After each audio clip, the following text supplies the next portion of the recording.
Devil ಸಿನಿಮಾದಲ್ಲಿ ನಿಜವಾದ devil ನೀವಾ ದರ್ಶನ್ ಸರ? ಸಾಕಷ್ಟು ಹೊಸ ನ್ಯೂಸ್ಗಳು ಬರ್ತಾ ಇದೆ ನೀವು ನೋಡ್ದಂಗೆ. ಡೆವಿಲ್ ಡೆವಿಲನೇ, ನಾನು ಅದರಲ್ಲಿ ವಿಲನ್ ಅಷ್ಟೇ.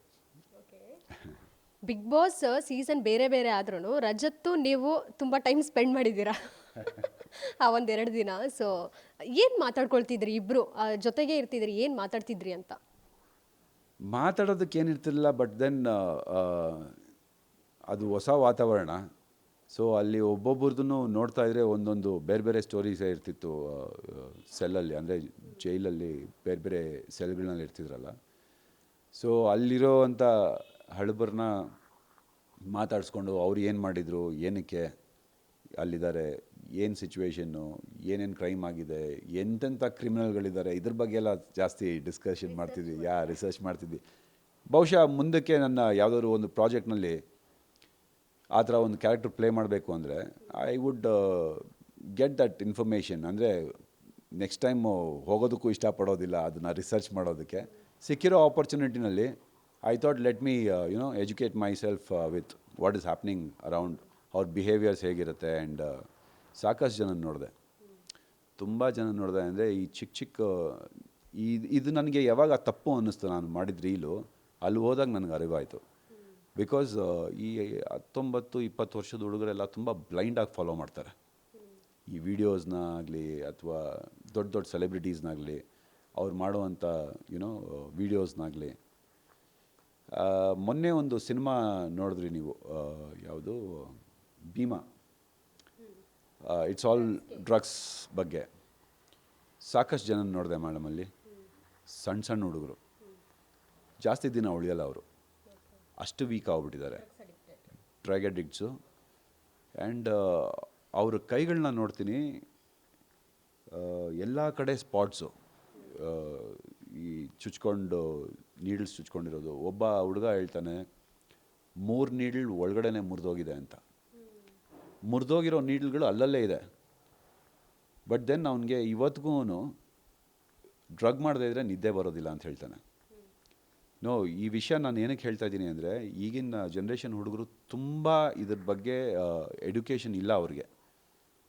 ಏನೋ ಮಜಾ ಸಿಗ್ತಾ ಇದೆ ಆ ಮೂಮೆಂಟ್ಗೆ ಅಂತ ಮಾಡ್ತಾರೆ.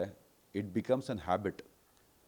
ಅದು ಹ್ಯಾಬಿಟ್ ಆಗಿ ಹ್ಯಾಬಿಚುವಲ್ ಆದಾಗ they can't live without it. ಅಲ್ಲಿ ಒಳಗಡೆ ನಿಮಗೆ ಸಿಗರೇಟು ಸಿಗೋದಿಲ್ಲ.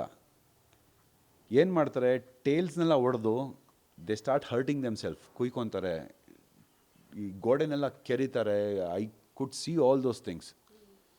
ಆ್ಯಂಡ್ ಕಿರ್ಚಾಡ್ತಾರೆ ರಾತ್ರಿ ಎಲ್ಲ, ಸೆಲ್ಗಳಿಂದ ಕಿರ್ಚಾಡೋ ಸೌಂಡ್ಗಳು.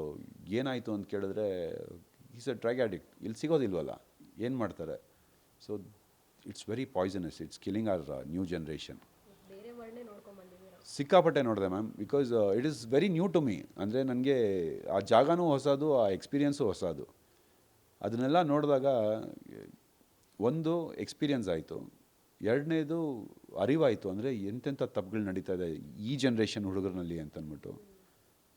ಇದೊಂದು ಆಪರ್ಚುನಿಟಿ ನಾನು ನಿಮಗೆ ಹೇಳ್ತಾ ಇರೋದು for all those people who are watching it. ದಯವಿಟ್ಟು ಒಂದು ಜೈಲಿಗೆ ಹೋಗುವಂಥ ತಪ್ಪುಗಳನ್ನ ಮಾಡಬೇಡಿ, ತಪ್ಪೇ ಮಾಡಬೇಡಿ. ಫಸ್ಟ್ ಆಫ್ ಆಲು ಜೈಲಿಗೆ ಹೋಗುವಂಥ ತಪ್ಪು ಮಾಡಬೇಡಿ. ಎರಡನೇದು, ಈ ಡ್ರಗ್ಸ್ ಅನ್ನೋದು ತುಂಬ ಕೆಡಿಸ್ತಾ ಇದೆ ಸಮಾಜನ. ಏನೋ ಇದೆ ಅದು, some word he told me, I don't remember. These people are using those drugs and ತುಂಬ ಚೀಪಾಗಿ ಸಿಗುವಂಥದ್ದು. And it is use for cancer ಏನೋ ಗೊತ್ತಿಲ್ಲ, I don't know the use of that. ತುಂಬ ಈಸಿಯಾಗಿ ಸಿಗ್ತಾ ಇದೆ ಎಲ್ಲ ಕಡೆ ಅವ್ರಿಗೆ. ಇಟ್ಸ್ ಲೈಕ್ ಹೋಗಿ ಒಂದು ಮೆಡಿಕಲ್ ಸ್ಟೋರ್ನಲ್ಲಿ ಎತ್ಕೊಂಬರೋವಂಥ ಡ್ರಗ್ ಸಿಗ್ತಾ ಇದೆ ಅವ್ರಿಗೆ. ಆ್ಯಂಡ್ ಯೂಸ್ ಮಾಡಿರೋ ನೀಡಲ್ಸ್ನ ಯೂಸ್ ಮಾಡಿಕೊಂಡು ಆ ನೀಡಲ್ಸ್ ಎಲ್ಲ ಒಳೊಳಗೇನೆ ಬರ್ಸ್ಟ್ ಆಗಿ, ಕ್ರ್ಯಾಕ್ ಆಗಿ, ನರ್ವಲ್ಲಿ ಅವನು ಹೇಳ್ತಾನೆ ಅದು ನನ್ನ ಮಸಲ್ನಲ್ಲಿ ಕಚ್ಕೊಂಡಿದೆ, ಅಂದರೆ ಮಾಂಸದಲ್ಲಿದೆ ಅಣ್ಣ, ಅದೇನಾದರೂ ನರದೊಳಗೆ ಹೋಯ್ತು ಅಂದರೆ ನಾನು ಯಾವತ್ತು ಸಾಯ್ತೀನಿ ಅಂತ ನನಗೆ ಗೊತ್ತಿಲ್ಲ ಅಂತಂತಾನೆ. ಏನಪ್ಪ ಈ ಥರ ಮಾತಾಡ್ತೀಯ ನೀನು ಅಂದರೆ, 10 kgಕ್ಕಿಂತ ಜಾಸ್ತಿ ವೆಯ್ಟ್ ಎತ್ತಿದ್ರೆ ಅದು ನರದೊಳಗೆ ಹೋಗ್ಬಿಡುತ್ತೆ ಅಂತ ಡಾಕ್ಟ್ರ್ ಹೇಳಿದ್ದಾರೆ, ನಾನು ಸತ್ತೋಗ್ತೀನಂತೆ. ನನಗೇನಣ್ಣ, ನನಗೆ ಇವಾಗ ಒಂದು ಸಿಕ್ಕಿದ್ರೆ ಸಾಕು ಅಂತಿದ್ದೀನಿ ಅಂತಂತ ನಾನು. ಅಂದರೆ ಅಲ್ಲಿರುವಂಥ ಹುಡುಗರು ಫ್ಯಾಮಿಲಿ ಬ್ಯಾಕ್ಗ್ರೌಂಡ್ ಏನಾದರೂ ಇದೆಯಾ, ಅಥವಾ ಅಪ್ಪ ಅಮ್ಮ ಇಲ್ಲದೆ ಅನಾಥರಿರುವಂಥ ಮಕ್ಕಳ ಅಂತ? ಸಿ, ಎಲ್ಲ ಇರೋರೆ, but they come from a very lower families. ಅಂದರೆ ನಾನು ಅದನ್ನು ಹೇಳಿ ಇನ್ಸಲ್ಟ್ ಮಾಡೋದಕ್ಕೆ ಇಷ್ಟಪಡೋದಿಲ್ಲ. ಬಟ್ ಅವ್ರಿಗೆ ದುಡಿಬೇಕು ಅನ್ನೋದಿಲ್ಲ. ತಂದೆ ತಾಯಿಗಳು ದುಡಿದು ಮನೆಗೆ ತೊಗೊಂಡು ಬರೋದನ್ನು ಇವ್ರುಗಳು ಈಸ್ಕೊಂಡು ಈ ಥರ ಕೆಲಸಗಳು ಮಾಡ್ತಾಯಿದ್ದಾರೆ. ಈ 19 ವರ್ಷದಿಂದ 25 ವರ್ಷ is a peak time for any men. ಹುಡುಗರಿಗೆ ಕೆಲಸ ಮಾಡೋದಕ್ಕೆ ಅಥವಾ ಅವ್ರ ಭವಿಷ್ಯನ ರೂಪಿಸ್ಕೊಡೋದಕ್ಕೆ ತುಂಬ ಇಂಪಾರ್ಟೆಂಟ್ ಟೈಮ್ ಇದು. 18 ಇಯರ್ಸ್ ಟು 25 ಇಯರ್ಸ್ ನೀವು ಏನು ಮಾಡ್ತಿರೋ ಅದೇ ನಿಮ್ಮ ಭವಿಷ್ಯ. ಆ ಒಂದು ಟೈಮ್ನಲ್ಲಿ ಈ ಥರದಕ್ಕೆ ಬಿದ್ದುಬಿಟ್ರೆ ಮುಗೀತು. ಅಂದರೆ 25 ಮುಗಿಯೋಷ್ಟೊತ್ತಿಗೆ ಸತ್ತೋಗ್ತಾರೆ ಅವರು. ಆಗೋದಿಲ್ಲ, ಬಿಕಾಸ್ ಅದು ತಿನ್ಕೊಂಡ್ಬಿಡುತ್ತೆ, ಬಾಡಿನ ಒಳಗಡೆಯಿಂದನೇ ತಿನ್ಕೊಂಬರುತ್ತೆ. ಆ್ಯಂಡ್ ಅವ್ರನ್ನೆಲ್ಲ ನೋಡಿದಾಗ ತುಂಬ ಬೇಜಾರಾಯಿತು ನನಗೆ. ಆ್ಯಂಡ್ ಅವ್ರಿಗೆ ಸಾಕಷ್ಟು ಹೇಳೋಷ್ಟು ಹೇಳಿದೆ ನಾನು. ಅಲ್ಲಿ ಹೋಗಿ ನಾನೇನು ಗಾಂಧೀಜಿ ಆಗಬೇಕಾಗಿಲ್ಲ ಮ್ಯಾಮ್, ಬಿಕಾಸ್ ಅವ್ರಿಗೆ ಏನು ಮಾಡ್ತಾಯಿದ್ದಾರೆ ಅನ್ನೋದು ಅವ್ರಿಗೆ ಚೆನ್ನಾಗಿ ಗೊತ್ತಿದೆ. ನನ್ನ ಕಡೆಯಿಂದ ನಾನು ಏನು ಹೇಳಬೇಕು ಅದನ್ನು ಹೇಳಿದೆ. ಆ್ಯಂಡ್ ಈಗೀಗ ಆ ಚಟಕ್ಕೆ ಬಿದ್ದಿರೋ ಅಂಥ ಹುಡುಗರು ಅಲ್ಲಿದ್ದರು. ಅವ್ರಿಗೆ ಅವನ್ನ ತೋರಿಸ್ಬಿಟ್ಟು ಎಕ್ಸಾಂಪಲ್ ಹೇಳಿದೆ. ಈ ಥರ ಆಗೋದಕ್ಕೆ ಮುಂಚೆ ಸರೋಗಿ, ಇಲ್ಲ ಅಂತಂದರೆ ನೆಕ್ಸ್ಟು, ಬಿಕಾಸ್ ಅವನಿಗೆ ಹಲ್ಲು ಗಿಲ್ಲು ಎಲ್ಲ ಬಿದ್ದೋಗಿದೆ. That drug works like that. ಅಂದರೆ ಪ್ರತಿಯೊಂದೂ ಡ್ರೈನ್ ಔಟ್ ಮಾಡಿ you start losing. Eyelashes ಬಿದ್ದೋಗಿದೆ, ಹಲ್ಗಳು ಉದ್ರೋಗಿದೆ, but still he wants to do that. ನಿಮ್ಮನ್ನು ಪರಿಚಯ ಮಾಡ್ಕೊಂಡ್ರ ಅವರು? ಅಲ್ಲಿದ್ದ ಅವನು. ನಾನು ಅವನ ಹಾವಭಾವ ನೋಡಿ ನಾನೇ ಮಾತಾಡಿಸ್ದೆ. ಏನು ಮಾಡಿದ್ಯಾ, ಏನಕ್ಕೆ ವೈ, ಪ್ರಪಂಚ ಏನಾಗ್ತಿದೆ ಅನ್ನೋದು ಅವ್ರಿಗೇನೂ ಗೊತ್ತಿಲ್ಲ. ಏನೂ ಗೊತ್ತಿಲ್ಲ. ಇನ್ನೊಂದು ಏನು ಹೇಳ್ತೀನಿ ಅಂದರೆ, ಫಸ್ಟು ಈ ಅಡಿಕ್ಷನ್ಗೆ ಬೀಳ್ತಾರ. ಈ ಅಡಿಕ್ಷನ್ ಬಿದ್ಮೇಲೆ ದುಡ್ಡು ಬೇಕು. ದುಡ್ಡಿಗೆ ಏನು ಮಾಡ್ತಾರೆ, ಇವ್ರು ಹೋಗಿ ಕೆಲಸ ಮಾಡೋದಕ್ಕಾಗೋದಿಲ್ಲ. ಇಂಥವ್ರನ್ನ ಯೂಸ್ ಮಾಡಿಕೊಂಡು ಕೆಲವರು ತಪ್ಪು ಕೆಲಸಗಳು ಮಾಡಿಸ್ತಾರೆ ದುಡ್ಡುಗಳು ಕೊಟ್ಟು. ಇದೇ ಮೇಡಮ್ ಈ ಸಮಾಜದಲ್ಲಿ 50 ರೂಪಾಯಿ, 100 ರೂಪಾಯಿ, 1000 ರೂಪಾಯಿಗೆ ಕೊಲೆಗಳಾಗ್ತಿರೋದು, ದರೋಡೆಗಳಾಗ್ತಿರೋದು, ಚೈನ್ ಸ್ನ್ಯಾಚಿಂಗು, ಫೋನ್ಸು ಕಿತ್ಕೊಂಡು ಹೋಗೋದು, ಬೆದರಿಕೆ ಹಾಕಿ ಕಾಸುಗಳು ತೊಗೊಳೋದು, ಎಲ್ಲ ಲಿಂಕ್ ಆಗ್ತಿರೋದೇ ಈ ಡ್ರಗ್ಸ್ಗೆ, ಈ ಥರ ಒಂದು ಕೇಸ್ಗಳಿಗೆ. So it is very very bad thing where our next generation is going. ನಮ್ಮ ಮಕ್ಕಳನ್ನ ನಾವು ಮನೆಯಿಂದ ಹೊರಗಡೆ ಕಳಿಸೋದಕ್ಕೆ ಭಯ ಆಗುತ್ತೆ ಮ್ಯಾಮ್. ಇದನ್ನೆಲ್ಲ ನೋಡ್ಬಿಟ್ಟು ಬಂದಾಗ ಯಾವ ಥರ ಸಹವಾಸ ಮಾಡ್ತಾಯಿದ್ದಾರೋ, ಏನು ಕಲಿತಾ ಇದ್ದಾರೆ, 24/7 ನಾವು ನೋಡೋದಕ್ಕಾಗೋದಿಲ್ಲ. ಎಲ್ಲೋ ಒಂದು ದುಶ್ಚಟಕ್ಕೆ ಬಿದ್ದು ಒಂದ್ಸಲಿ ಏನೋ ಒಂದು ಮಾಡಿ ಚೆನ್ನಾಗಿದೆ ಅಂತ ಇನ್ನೊಂದು ಮಾಡಿ ಅದನ್ನು ಅಡಿಕ್ಷನ್ ಆಗಿ ತೊಗೊಂಡು ನೆಕ್ಸ್ಟು ಆ ಲೈಫೇ ಎಂಡ್ ಆಗೋಗ್ಬಿಡುತ್ತೆ. ಅಲ್ಲಿಗೆ ಹೋಗಿ ಬಂದು ನಂಗೆ ಸಾಕಷ್ಟು ಎಕ್ಸ್ಪೀರಿಯನ್ಸ್ಗಳಾಗೋಯ್ತು ಇನ್ ಜಸ್ಟ್ 2 days. ಸೊ ಅಲ್ಲಿ ಆ ಸವಾಸಗಳೇ ಬೇಡ, ಆ ಥರ ಜಾಗಕ್ಕೆ ಹೋಗೋದು ಬೇಡ. And please say no to drugs ಅಂತ ನಾನು ಎಲ್ಲರಿಗೂ ಹೇಳೋದಕ್ಕೆ ಇಷ್ಟಪಡ್ತೀನಿ.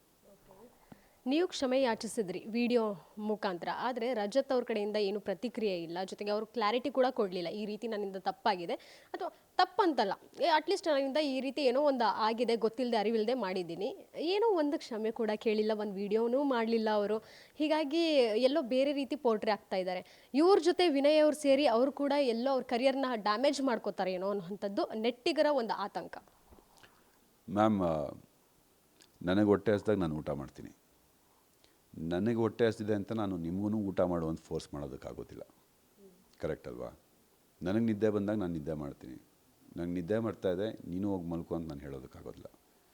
ನನಗೇನು ಅನಿಸಿದೆ ನಾನು ಮಾಡಿದ್ದೀನಿ, ಅದನ್ನು ನೀನು ಮಾಡು ಅಂತ ನಾನು ಅವ್ನಿಗೆ ಹೇಳೋದಕ್ಕೆ ನನಗೆ ಯಾವ ಅಧಿಕಾರನೂ ಇಲ್ಲ. ಸೊ ಅವನ ಏನು ಥಾಟ್ ಪ್ರಾಸೆಸ್ ಇದೆ ಅದು ಅವ್ನು ಮಾಡ್ತಾಯಿದ್ದಾನೆ. ನನಗೇನು ಸರಿ ಅನ್ನಿಸ್ತಿದೆ ಅದನ್ನು ನಾನು ಮಾಡ್ತಾಯಿದ್ದೀನಿ. ಸೊ ಇದಕ್ಕೆ ನನ್ನ ಕರಿಯರ್ಗೆ ಸಂಬಂಧನೇ ಇಲ್ಲ. My career is going good. ನನ್ನ ಉಳಿಸೋರು ಬೆಳೆಸೋರು ನನ್ನ ಹಿಂದೆ ಬೆನ್ನಿಂದೆ ನಿಂತ್ಕೊಂಡು ನನಗೆ ಚೆನ್ನಾಗಿ ಪ್ರೋತ್ಸಾಹ ಕೊಡ್ತಾಯಿದ್ದಾರೆ. ಅದ್ರ ಪ್ರಕಾರ ನಾನು ಬೆಳೀತಾ ಇದ್ದೀನಿ. ಆ್ಯಂಡ್ ಇನ್ನು ಮುಂದಿನ ದಿನಗಳಲ್ಲಿ ನನ್ನ ಗ್ರಾಫ್ ಕೂಡ ತುಂಬ ಚೆನ್ನಾಗಿದೆ, ನನ್ನ ಲೈನಪ್ಪು ಚೆನ್ನಾಗಿದೆ ಸಿನಿಮಾಗಳದ್ದು. ಸೊ ಈ ಒಂದು ಮೂಮೆಂಟ್ನಲ್ಲಿ ನನ್ನ ಹೆಸರು ಏನು ಓಡಾಡ್ತಿದೆ ಅದು ಕ್ಲಾರಿಟಿ ಕೂಡ ತುಂಬ ಜಲ್ದಿ ಸಿಗತ್ತೆ. ಬಿಕಾಸ್ ನಂದೇನು ತಪ್ಪಿಲ್ಲ ಅನ್ನೋದು ನನಗೆ ಗೊತ್ತು. ಅದು ಈ ಸಮಾಜಕ್ಕೆ ಗೊತ್ತಾಗಬೇಕು, ಅದು ಗೊತ್ತಾಗತ್ತೆ ಇಷ್ಟರಲ್ಲೇ. ಸೊ ಅದಕ್ಕೆ ನನ್ನ ಕರಿಯರ್ಗೆ ಯಾವ ಸಂಬಂಧ ಇಲ್ಲ. ಆ್ಯಂಡ್ ಅವ್ನು ವಿಡಿಯೋ ಮಾಡಿದಾನ ಇಲ್ವಾ ಅದಕ್ಕೆ ನನಗೆ ಸಂಬಂಧ ಇಲ್ಲ ಮ್ಯಾಮ್. ಇಬ್ಬರು ಹೊರಗೆ ಬಂದಾದ್ಮೇಲೆ ಏನಾದರೂ ಕಾಂಟ್ಯಾಕ್ಟ್ ಮಾಡಿದ್ರ, ಮಾತಾಡಿದ್ರ, ಅಥವಾ ಜಸ್ಟ್ ಲೆಫ್ಟ್ ಆಫ್?